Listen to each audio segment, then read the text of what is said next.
Nece amansızdır, acıdı dertti.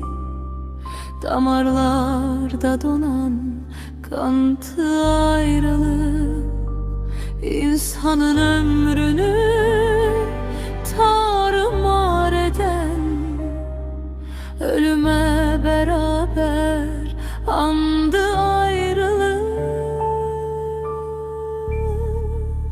Xoşbəxtlik gül oldu, qoxudu getdi, bəxtimə xoş günlər toxudu getdi. Vüsal bülbül kimi okudu getdi, baykuş tək ömrümə qondu ayrılık. Xoşbəxtlik gül oldu, qoxudu getdi, bəxtimə xoş günlər toxudu getdi. Vüsal bülbül kimi okudu getdi, baykuş tək ömrümə qondu ayrılık. Keçmədi günlərim qəmsiz, qəhərsiz, zulümüm, zillətim oldu təhədsiz.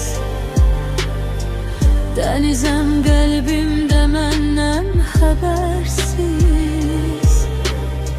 həsrətin heykəlim yondu ayrılık.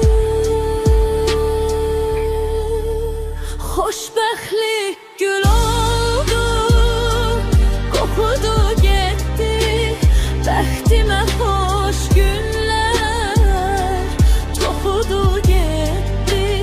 Üsana bülbül kimi okudu getdi, baykuş tək ömrümə qondu ayrılık.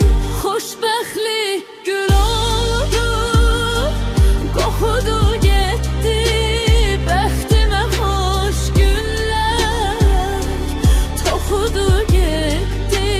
Vüsal bülbül kimi okudu getdi, baykuş tək ömrümə qondu ayrılık. Baykuş tək ömrümə qondu